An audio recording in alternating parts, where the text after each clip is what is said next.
¿Qué tal? ¿Cómo está? Buenas noches. Soy Fernando del Rincón. Bienvenido a Conclusiones. En Bolivia se busca la paz, pero no se encuentra. Al menos 3 muertos y decenas de heridos es el saldo de hoy en Sencata, en el Alto, cuando se llevó a cabo un operativo policial militar que buscaba el traslado de un convoy de cisternas con combustible hacia La Paz.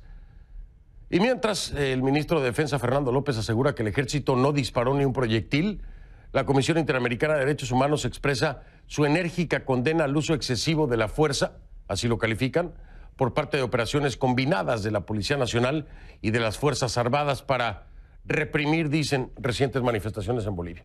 En medio de estas tensiones y lamentables hechos, los bolivianos siguen a la espera de una convocatoria inmediata a nuevas elecciones.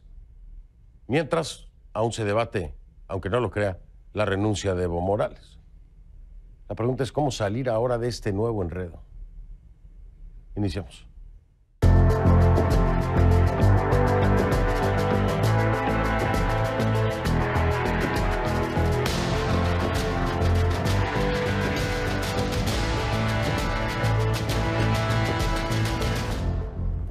Le pido que a partir de este momento me acompañe utilizando la etiqueta numeral Conclu Sencata Bol. Numeral Conclu Sencata Bol, esa es la etiqueta que vamos a estar utilizando a partir de este momento del programa, Conclu Sencata Bol. Recuerden que recibo todos sus comentarios a mi cuenta en Twitter, @soyfdelrincón, @soyfdelrincón en Twitter, Conclu Sencata Bol es la etiqueta. Bolivia sigue inmersa en una crisis política y social también, que parece recrudecerse cada día más. Este martes se registró un enfrentamiento entre fuerzas militares y policiales con manifestantes que exigen la renuncia de la presidenta interina Yanine Áñez y el regreso de Evo Morales. Las fuerzas del orden emplearon material antidisturbios con gases lacrimógenos y balas de goma. Los manifestantes quemaron llantas y atacaron una refinería estatal con piedras y explosivos. Esto, por supuesto, de acuerdo a la versión oficial. En el enfrentamiento, al menos 3 personas perdieron la vida. Pero las autoridades descartan que los disparos sean producto del uso de armas de fuego de las Fuerzas Armadas. Así lo dice el propio ministro de Defensa. Hasta hace pocas horas el área seguía militarizada y los manifestantes se apostaban en la zona. Con este incidente ya son más de 20 vidas, 20 las personas que han fallecido, 20 bolivianos que han caído tras la renuncia de Morales, quien hoy precisamente cumple una semana de haber salido del país tras aceptar un asilo político otorgado por el gobierno mexicano. Pero vamos hasta el Centro Mundial de Noticias allá en Atlanta con nuestra Kay Guerrero, que nos tiene más en su reporte acá.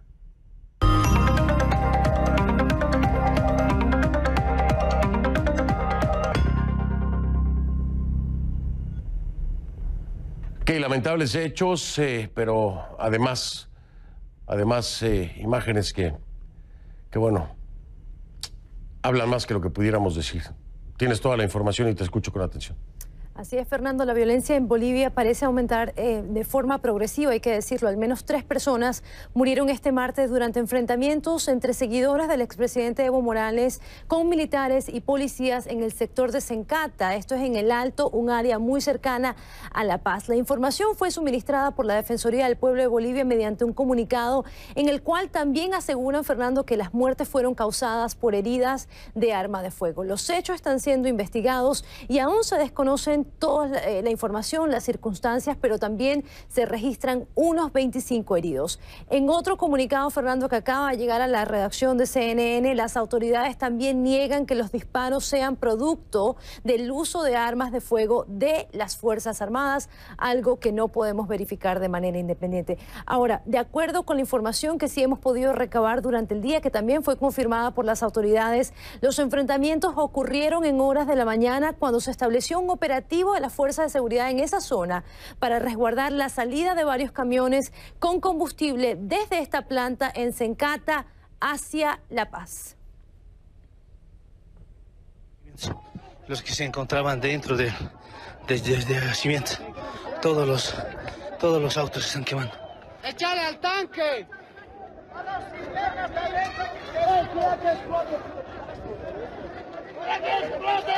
Fernando, algunos vehículos dentro de esta planta fueron incendiados, esto de acuerdo a los testimonios de las personas que grabaron estos videos. En el video también puedes ver cuando se escucha que alguien dice, échale al tanque, otra persona dice que explote, no sabemos de qué se refieren exactamente, pero varios manifestantes también atacaron la refinería con piedras y otros objetos y según el comunicado del Ministerio de la Defensa, habrían derribado un muro. El comunicado dice lo siguiente. Desde la salida de las cisternas, los agitadores y vándalos enardecidos destruyeron parte de las instalaciones, el muro perimetral, portones de ingreso utilizando explosivos de alto poder, ocasionando, dicen ellos, daños que pueden generar un peligro mayor para la población en caso de una explosión en cadena, al tratarse precisamente de una refinería. La pared del este del yacimiento, ya están los militares, ahorita se están desplegando ya.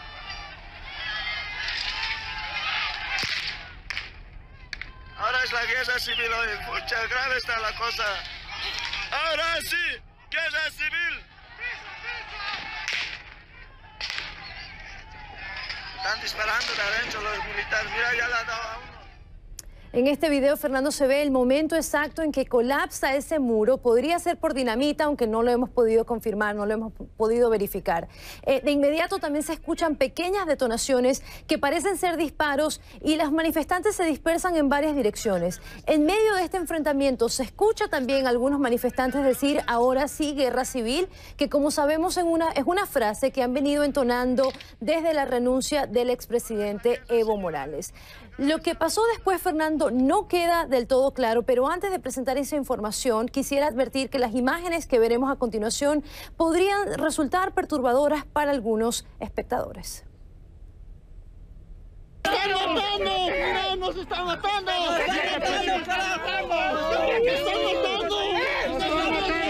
Fernando, ahí están las imágenes. Un hombre yace en el suelo ensangrentado. No se sabe, se desconoce si está con vida en ese momento de la grabación. Pero la denuncia de los manifestantes que lo rodean es que fue atacado por francotiradores. No lo podemos confirmar, no lo podemos verificar.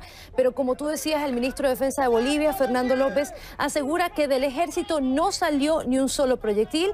Y también está previsto que el Ministerio de la Defensa ofrezca más información cuando nos acompañen más adelante en el programa. Familiar, señora, ya retírense. Vamos a hacer la defensa de ley. Vamos a saber por qué ha muerto.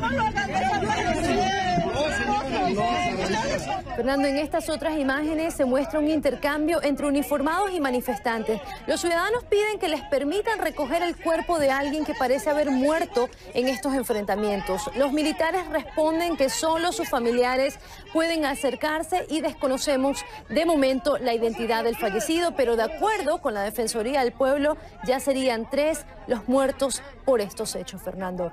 La violencia, como puedes percibir, Fernando, también está del lado y lado porque sabemos que este lunes un policía perdió la vida. La Policía Nacional dijo que fue atacado por manifestantes y de acuerdo con la Defensoría del Pueblo ya serían entonces más de 20 personas las que habrían fallecido en Bolivia desde el inicio de estas manifestaciones que a propósito este miércoles, Fernando, ya cumple un mes. Ya se cumple un mes y no encuentran aún la salida en Bolivia. Habrá que ver cómo van evolucionando las cosas, pero lo cierto también que es que el tema de una elección, una nueva elección, la convocatoria a la misma, también está atorada. Es decir, ahora no hay pacificación, no hay convocatoria a nuevas elecciones, no hay. Y el tema aquí es que se tiene que avanzar, Así es. Key Guerrero, gracias Key. Saludos hasta Atlanta. Gracias, Fernando. Gracias. Buenas noches. Era Key Guerrero. Buenas noches. Era Key Guerrero en vivo con su reporte K. La encuentra en Twitter como @KGuerreroCNN. @KGuerreroCNN en Twitter.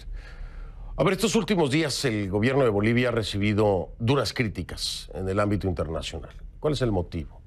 El motivo es un decreto, el Decreto Supremo 4078.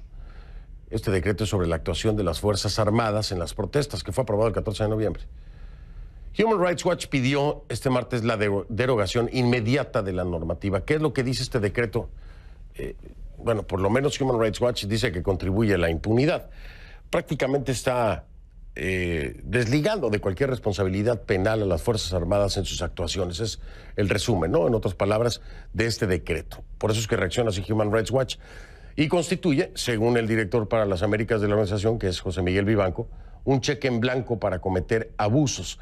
En términos similares, se expresó Amnistía Internacional, que también pide su derogación. El organismo llamó además a las fuerzas de seguridad a actuar de acuerdo con las normas internacionales. Asimismo, la CIDH, la Comisión Interamericana de Derechos Humanos, denunció que el decreto en cuestión pretende eximir de responsabilidad penal, como le decía yo, a los militares y estimula la represión. De igual forma, la CIDH rechazó el uso desmedido de la violencia, como se lo decía al principio de este programa. Frente a todos estos señalamientos, el gobierno de Bolivia se defiende asegurando que el decreto en cuestión de ninguna manera representa una licencia para matar, por decirlo así. Las autoridades sostienen que se trata de un elemento disuasorio para la pacificación del país. Hablemos de esto entonces con alguien que nos puede dar respuestas. Es mi primer invitado de esta noche.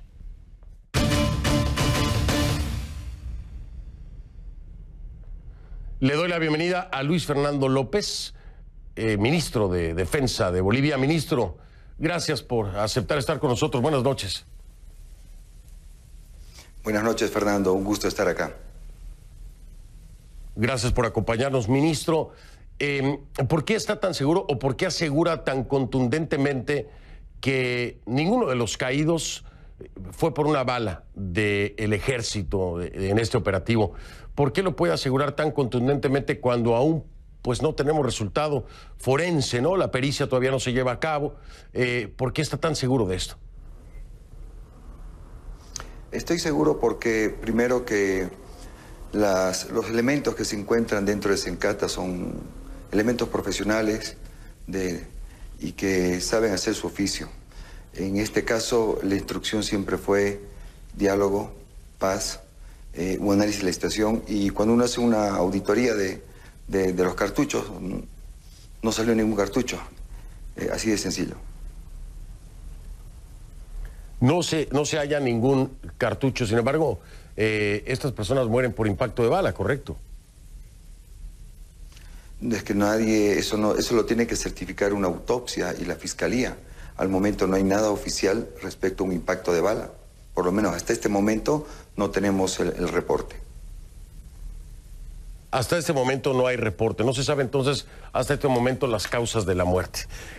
Aquí hay grandes y graves críticas que vienen desde diferentes frentes. Human Rights Watch, la propia Michelle Bachelet, la alta comisionada para los Derechos Humanos de Naciones Unidas, también viene por parte de la Comisión Interamericana de Derechos Humanos. ¿Qué le responde usted a todas estas críticas? ¿Qué piensa? Básicamente nosotros estamos marcados dentro de la Constitución. Es una ley que lo que hace simplemente es generar un espacio como para una defensa ante una ofensiva. No es una carta, como bien lo dijiste, no es una carta blanca para matar. Es simplemente es un hecho que uno ante una reacción. Nosotros como Fuerzas Armadas lo primero que hacemos es evaluar la situación y ante un inminente y tan solo un inminente peligro de armas de fuego contrarias o algún otro material, entonces la respuesta sería con armas letales. Al momento de lo que la dotación actual de las Fuerzas Armadas es con armas no letales y estamos extremando absolutamente todo para que sigamos en ese camino. ¿Qué piensa usted sobre el decreto 4078? ¿Es necesario, ministro, para que ustedes puedan ejercer su función? ¿Es necesario este decreto 4078 o podrían cumplir igualmente con su función sin este decreto 4078? Le explico. Hoy ya estamos tratando con terroristas. Hoy, en este momento, los actos no tienen nada que ver con ninguna protesta de paz o una protesta que tenga un tono político, un tono religioso, lo que fuere. Hoy por hoy, las acciones nos están mostrando que la intención definitiva es dañar al propio boliviano, dañar sus instituciones, dañar las empresas públicas, dañar todo lo que ha construido el pueblo boliviano con tanto sacrificio. Y las acciones nos están demostrando que no son acciones pacíficas, no son bloqueos con cantos, con oraciones, sino que son ataques inminentes con cartuchos de dinamita y con otros elementos, y que lo que están buscando de manera absolutamente fehaciente es dañar a los otros bolivianos, dañar las empresas estratégicas de Bolivia. Quieren dejar sin luz, sin agua, sin gas, sin lo que fuere, y absolutamente bajo una sola premisa: haremos daño a los bolivianos que no creen como nosotros, o por decirlo de una mejor manera, vamos a hacer daño porque hay un señor que está en México en un hotel de 5 estrellas dando las instrucciones para que así se haga. Y aquí hay un tema muy importante, y es la línea que puede dividir esto de actos vandálicos con actos terroristas. Y quisiera, cuando usted me dice y cuando yo veo que se está atacando o intenta atacar una planta de hidrocarburos, de acuerdo a la legislación boliviana, en tema antiterrorista, ¿dónde puede dar usted la definición de si esto es o debe ser ya calificado como terrorismo y ser enfrentado de la misma forma y no actos vandálicos? ¿En dónde se sitúa usted y cómo lo define entonces? Ya. Bien, esta es una especie de un mix, ¿ya? Porque definitivamente la intención es la quiebra absoluta, la explosión de una planta que además, como usted bien lo dijo, traería tremendas consecuencias en la población del Alto.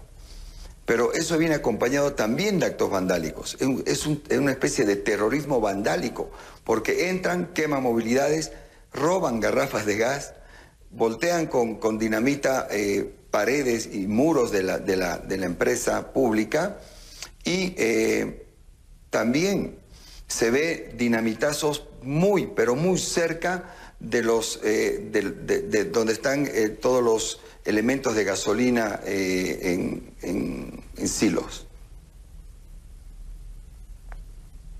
Y, a ver, para tenerlo más claro entonces, ¿ustedes cómo están enfrentando esto? ¿Ustedes están enfrentando esto como grupos vandálicos o como grupos terroristas? Para poderlo entender, yo sé que hay un mix, entiendo lo que me está diciendo. Sí. Pero cuando ya se tiene como objetivo una planta de hidrocarburos, la dimensión es completamente otra. O cuando, me acaban de llegar imágenes, usted me dirá si son ciertas o no, se ha derrumbado una pasarela, lo que le llaman ustedes pasarela, que es un puente peatonal, para bloquear un acceso. ¿Me lo puede confirmar primero, si es cierto que tiraron dónde fue que tiraron la pasarela o el puente peatonal? Y entonces, ¿cómo definir esto? ¿Estos serían actos vandálicos o terroristas? Ya no hay duda, Fernando, que esto ya es terrorismo. Terrorismo puro y derecho. El puente peatonal es en la avenida 26 de marzo, de ir al Alto, y Sencata, la planta de Sencata es una planta estratégica para Bolivia. O sea, es parte del consumo de la vida diaria de los bolivianos, y no solo el consumo de la vida diaria, sino que también tiene que ver con todo un ciclo de exportación hacia otros países. Pero no nos enfoquemos en lo que puede costar o no la planta, enfoquémonos que el daño a la planta, el dinamitazo a la planta, puede generar básicamente una gran, pero gran cantidad de fallecidos en lo que es alrededor de la planta. Y eso lo dicen los expertos, están en todas las redes, y eso es terrorismo puro, definitivamente es terrorismo puro. Ministro, antes de despedirme, porque tengo poco tiempo, ¿ustedes tienen prueba de que estos grupos están siendo financiados por agentes internos o agentes externos? ¿Tienen prueba de esto? Absolutamente, absolutamente. Esto es una mezcla de financiamiento en dinero, en alcohol, en coca, y cuya única motivación es: pagamos para que ustedes vayan y hagan daño al erario nacional. Está clarísimo.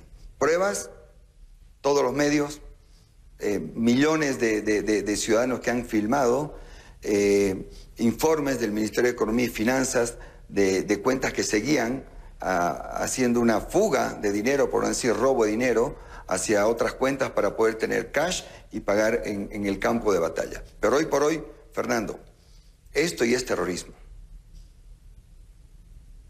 ¿Se tiene identificados a los presuntos financistas, ministro? ¿Se va a proceder en contra de ellos? Todo eso tiene una lógica que está en manos del Ministerio de Gobierno. Estamos procediendo conforme nos dice la Constitución y cada caso será tratado en particular. En particular, lo entiendo. Perfecto, ministro, mil gracias por su tiempo. Sé que ha sido un día agitado. Lamento mucho la muerte de cualquier boliviano de cualquier frente. La verdad es que, ideología o no, política o no, son bolivianos y lo lamento mucho. Lo lamento, se lo digo a usted, se lo digo a los bolivianos, del más, del no más, de lo que sea. Es triste, muy triste que por política se asesine gente. Y mi pregunta sigue siendo la misma. Así es, totalmente de acuerdo. Todo ese poder le dan a un político. Todo ese poder le dan a un político, hasta la vida de la gente. Bueno, ministro, muchas gracias. Estamos en contacto. Cualquier cosa volveremos a consultarle si me lo permite. A sus órdenes, Fernando. Será un placer. Muchas gracias. Gracias a usted. Buenas noches. Luis Fernando López, ministro de Defensa de Bolivia. Voy a hacer una pausa. Este es el frente del tema de la pacificación y lo que está ocurriendo. Ya escuchó usted, ya el ministro de Defensa de Bolivia lo califica como terrorismo, sin lugar a dudas. Pero, ¿qué pasa en el ámbito político? ¿No? ¿Cuándo vamos a escuchar que ya hay una fecha para unas nuevas elecciones? ¿Y cómo se va a llegar hasta ahí? Vamos a hablar al regresar con el expresidente Jorge Tuto Quiroga, que puede ser que arroje un poco de luz en este sentido.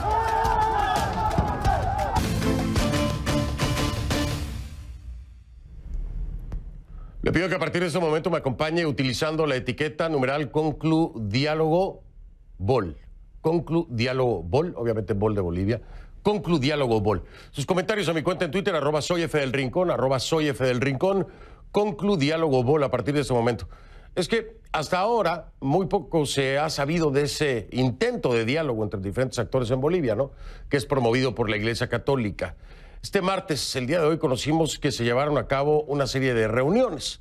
La presidenta Yanine Áñez conversó por separado con representantes de la COB, de la Central Obrera Boliviana, el sector cocalero de los Yungas, empresarios privados y la Unión Europea, entre otros. La mandataria también recibió a una delegación de la Organización de Estados Americanos, de la OEA, quienes anunciaron que el jueves presentarán las sugerencias para la convocatoria y celebración de nuevas elecciones.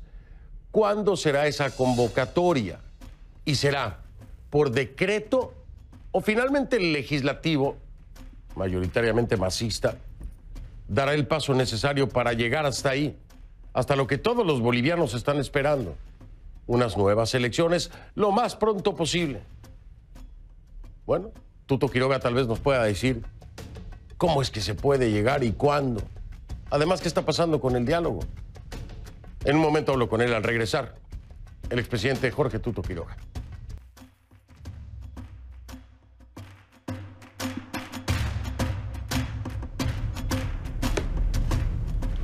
La Cancillería de Bolivia autorizó la salida del país a la hija del expresidente Evo Morales, Evalís Morales, asilada en la Embajada de México en La Paz. La Cancillería también otorgó un salvoconducto a otra asilada en esa embajada, la asambleísta indígena María Inocenta Poñe Poiche. Le doy la bienvenida al expresidente Jorge Tuto Quiroga, expresidente de Bolivia, por supuesto.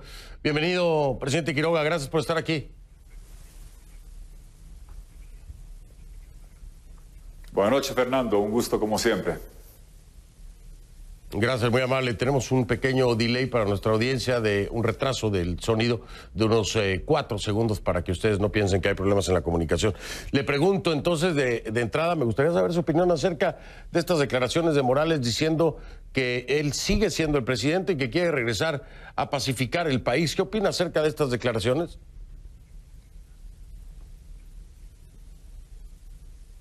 Que lo único que buscan es cumplir las amenazas que virtieron antes de dejar el cargo, renunciar y hacerla efectiva al irse a México. Ellos amenazaron con hacer de Bolivia Vietnam, que iba a haber mucho luto, Evo Morales, de forma cobarde, en cuanto pudo, salió escapando a México. Muchos de los ministros que virtieron amenazas están en la Embajada de México y tristemente estamos viendo de que están intentando cumplir estas amenazas con actos que están tipificados en el Código Penal, artículo 133, terrorismo, porque imagínate, Fernando, lo que fue esa explosión en el ducto de Hidalgo en México. Lo de acá pudo haber sido 10 veces peor. Había 3 esferas de GLP gigantescas, 4 tanques de combustible por lo menos, y a ingresar a esos recintos con elementos explosivos podía haber sido una tragedia apocalíptica, 15 kilómetros a la redonda. Eso es lo que se está enfrentando. La ruta es entender que Morales se fue, dejó a la hija atrás, hemos pedido que se le conceda asilo, sus ministros están buscando escapar y están instigando a algunos seguidores y a elementos castristas, maduristas, a gente de la FARC que anda por acá a sembrar caos, porque nos hemos vuelto el punto neurálgico de esta lucha por la libertad y democracia contra el esquema de las 4 Cubas, la de la isla, Nicaragua, Venezuela y Bolivia. Tristemente, el gobierno de México ha decidido tomar un partido injerencista, frontalmente nocivo para esta lucha, no solamente asilando al fraude, al narcotráfico que representa Evo Morales, pulverizando la doctrina Estrada de no injerencia, sino también ahora, y ojalá que no tengamos que lamentar más problemas, a actitudes abiertamente terroristas que dejan pequeño lo que sucedió en el ducto Hidalgo. Ojalá que México ayude y colabore a que tengamos pacificación y que no siga fomentando o apoyando a sujetos que se fueron, que no van a volver y que solo buscan destrozar Bolivia. A ver, voy a cambiar al plano legislativo, porque ni han aceptado la renuncia de Morales, ni han nombrado nuevas autoridades del Tribunal Supremo Electoral, ni han hecho una convocatoria a nuevas elecciones, y el tiempo se pasa, expresidente Quiroga. ¿Se debe hacer por decreto? No cabe ninguna duda. ¿O todavía le da espacio al legislativo prácticamente masista?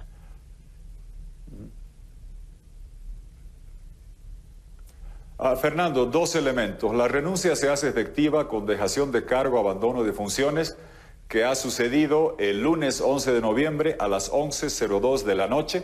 Morales clamaba y condicionaba que su gente pueda discutir la sucesión a que el cobarde pueda huir a México. En persona transmité con la Fuerza Aérea los permisos para que se vaya en el avión mexicano. Dejación de cargo, abandono de funciones, hace efectiva la renuncia, se procedió a la sucesión. En lo segundo, la convocatoria a elecciones, que es lo que va a devolverle paz y tranquilidad al país, una elección sin fraude, con vocales electorales competentes e idóneos, respetando el 21F, donde Evo Morales ya no puede seguir postulando. Esa es la ruta para evitar que se repita lo que hemos vivido ahora. La forma de hacerlo es por ley, pero el MAS está buscando trabar y sabotear. He propuesto 2 proyectos de decreto con jurisprudencia amplia para designar vocales y para convocar elecciones. Evo Morales, con su bolígrafo, Fernando, ha designado integrantes del Poder Judicial en las más altas esferas. Se puede Yanine Áñez, como presidenta, hacerlo en el órgano electoral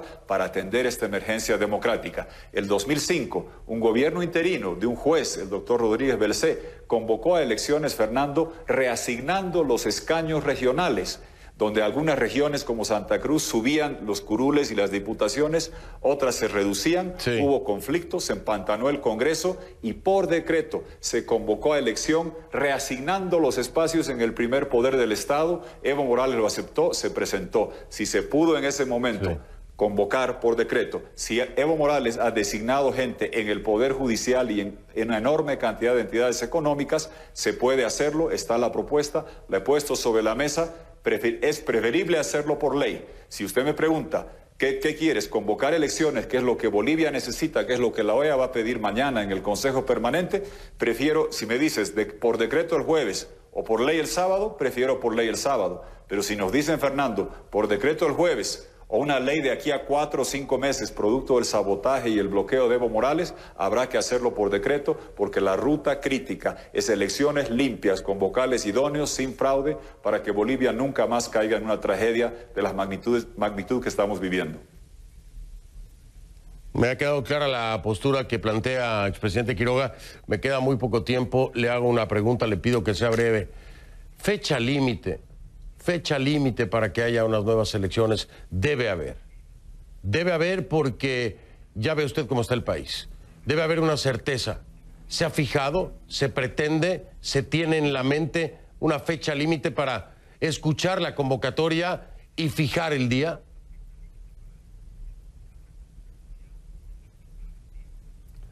Bolivia, Fernando, debe en los próximos días, a más tardar hasta este jueves o viernes, debe tener elecciones convocadas. ¿Cuándo hacerlas? En el plazo más breve posible que garantice la máxima transparencia. Está acá gente de la OEA, mañana tenemos reuniones, vendrá gente de la Unión Europea también. En el plazo más breve, con la máxima transparencia, para que Bolivia encuentre un rumbo de recuperar democracia y libertad, enfrentando adversarios del conglomerado criminal caribeño. Pero entendemos, Fernando, que Venezuela era el padre, Bolívar, éramos la hija predilecta. El padre tenía que rescatar a la hija ahora inspira al padre, y esta lucha por democracia y libertad se va a decantar a favor de estas en Bolivia, y después ayudaremos a los hermanos de Venezuela, Nicaragua y hasta en Cuba para que tengamos democracia y libertad en todo el hemisferio. Nuestro país, Bolivia, va a liderizar esta lucha, producto de esta tragedia que hemos vivido, que ha expuesto que los socios listos 21 corruptos criminales violan constitución, desconocen referéndums, dividen al país e intentan robarse la presidencia. Bolivia va a decir basta y va a mostrar el camino para todos los otros países que sufren los embates de este socialismo autoritario y tan oprobioso que venimos sufriendo. Pronostica el expresidente Jorge Tuto Quiroga que sea esta misma semana cuando tengamos una convocatoria ya concreta de elecciones. El segundo punto que rescato y subrayo, preferiblemente por ley, es decir, a través del legislativo. Pero si el MAS, que tiene la mayoría, no da más, el presidente Quiroga dice, bueno, será por decreto entonces. Jorge Tuto Quiroga, expresidente de Bolivia, me acompañó. Gracias por haber estado aquí, expresidente. Que tenga buena noche. Buenas noches, Fernando. Solo haces tu trabajo, pero ¿qué trabajo que haces? Gracias desde Bolivia. Muy amable, muchas gracias. Con humildad se recibe en sus palabras. Todos aquí solo hacemos nuestro trabajo, todo un equipo. Muchas gracias. Voy a marcar pausa, regreso, cambiamos el tema. Voy a Nicaragua ahora. Sí, voy a Nicaragua porque la Cruz Roja logró evacuar a familiares de manifestantes detenidos que realizaban huelga en la Catedral de Managua.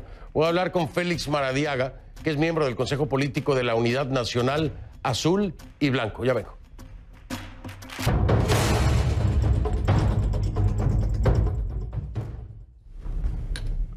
Le pido que a partir de este momento me acompañe utilizando la etiqueta numeral #ConcluNicaCrisis. El hashtag es #ConcluNicaCrisis. Sus comentarios a mi cuenta en Twitter, @soyfdelrincón, @soyfdelrincón. Es que en Nicaragua existe una alteración del orden constitucional que afecta gravemente al orden democrático, por supuesto. Esas son las conclusiones de un informe de la Comisión Diplomática de la OEA, publicado este martes. Esa situación acerca al país a la suspensión de la organización, algo que ha ocurrido en contadas ocasiones desde la creación de la OEA. Justamente en Managua, fue evacuado un grupo de 10 personas de la Catedral Metropolitana. Eran familiares de presos políticos que ingresaron al templo para pedir la liberación de sus allegados con una huelga de hambre, pero fueron increpados por grupos afines al régimen de Daniel Ortega. Vamos a hablar con mi siguiente invitado esta noche.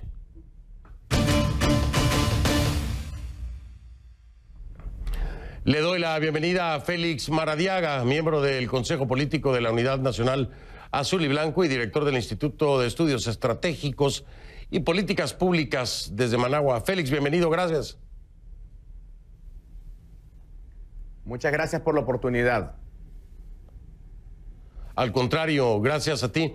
Te preguntaba, mientras estábamos fuera de la pausa, esta situación que ocurre en Bolivia, ¿de alguna forma está impactando realmente a la mentalidad de los nicaragüenses y a la situación en Nicaragua, o están muy ocupados precisamente en evitar situaciones como la que ya estábamos explicando hace un momento? Indudablemente, la situación de Bolivia ha inyectado una altísima dosis de optimismo al pueblo nicaragüense que anhela la salida de la dictadura. Comprendemos que las circunstancias de Bolivia son muy diferentes a las de Nicaragua. La protesta de Bolivia surge esencialmente a partir de un fraude electoral consumado. Las protestas de Nicaragua están bajo otro parámetro de represión y además de eso el régimen dictatorial de Ortega tiene pleno control de todo el aparato represivo. Pero a pesar de esas enormes diferencias entre Bolivia y Nicaragua, ambos pueblos compartimos el anhelo de la democracia y creemos que en ese sentido hay una conexión, yo diría que incluso hasta espiritual en esas luchas, a las que naturalmente también el pueblo venezolano es parte. Y ahora, Félix, sin embargo, pareciera que desde la última vez que hablamos hasta el día de hoy, las prácticas del régimen de Ortega continúan siendo las mismas. ¿A qué me refiero con esto?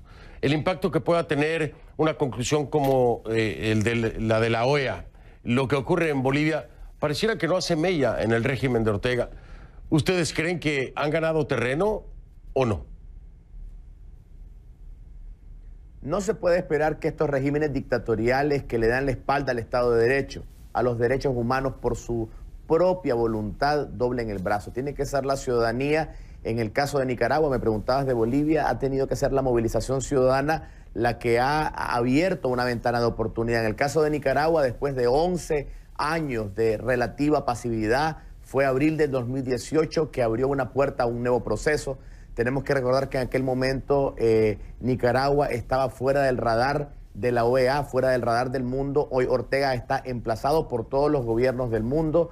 Han habido resoluciones contundentes y recientemente un informe de la OEA por el cual se ha trabajado muy fuertemente y concluye contundentemente que en Nicaragua no solamente hubo crímenes de lesa humanidad, como había determinado previamente la Comisión Interamericana de Derechos Humanos, sino de que hubo una ruptura constitucional que le abre las puertas al Consejo Permanente de la OEA a que pueda convocar a una asamblea extraordinaria que podría llevar incluso a la expulsión del régimen ilegítimo de Ortega de este sistema interamericano. ¿Sería un beneficio o al contrario iría en deterioro del trabajo que puedan encontrar ustedes en apoyo con la OEA? Porque el tema de presionar para unas elecciones, por ejemplo, imparciales, transparentes, la OEA puede jugar un papel muy importante, pero una expulsión del organismo pudiera jugarles en contra, ¿no, Félix? Es uno de los escenarios. Nosotros hemos sostenido de que un régimen como el de Ortega requiere de la máxima presión para poder encauzarse en una ruta hacia la democracia que necesaria y obligatoriamente requiere de la salida del dictador. En ese sentido, Ortega ha demostrado de que no tiene voluntad y que por tanto tenemos que recurrir a los métodos dentro del sistema interamericano, los métodos que permite este sistema, y uno de ellos es la aplicación del artículo 21 de la Carta Democrática. Más allá de eso, nuestras principales esperanzas no están, y lo digo con toda franqueza y hablo en nombre de mis colegas de la Unidad Nacional, no están colocadas en la comunidad internacional, que uno de los frentes de lucha, nuestra esperanza está en la gente, en los estudiantes, en los campesinos, en las amas de casa, en los pequeños empresarios, en esa ciudadanía que ya tomó una determinación de iniciar una cuenta regresiva para la salida definitiva de esta dictadura. ¿Crees que están las condiciones dadas, Félix, para que se pueda generar un movimiento social pacífico que genere tal presión como para lograr precisamente el quiebre del régimen de Ortega? Están dadas todas las condiciones, sin embargo, hay un altísimo nivel de represión que ha llegado al extremo de criminalizar el uso de la bandera nacional y recientemente incluso un acto noble, humanitario, como el de llevar agua al sediento, porque madres de presos políticos y familiares de presos políticos están ya durante varios días de una huelga de hambre en la parroquia San Miguel en la ciudad de Masaya. Un grupo de personas de la Unidad Nacional fuimos hasta la parroquia intentando llevar agua. Aproximadamente éramos un grupo de 34 personas y de ellos 13 fueron secuestrados por la policía y el día de hoy han sido presentados como criminales en una acusación ridícula, simple y sencillamente por llevar agua a estas personas en huelga de hambre. Y es que el temor viene ahí precisamente en el ámbito de la represión, que muchas personas dudan en hacer valer sus derechos, salir a exigirlos. Félix, como siempre te digo, estamos en contacto, el tiempo es corto en televisión, pero le damos seguimiento, como lo hemos venido haciendo desde hace mucho tiempo, a Nicaragua. Un abrazo, Félix, y mil gracias. Nicaragua será libre. Gracias. Gracias a ti. Buenas noches, Félix Maradiaga, miembro del Consejo Político de la Unidad Nacional Azul y Blanco desde Managua. A una pausa, regreso. Soy Fernando del Rincón, como siempre le digo, si no lo vio en conclusiones, no lo vio. Yo lo veo mañana, si me lo permite. Muchas gracias.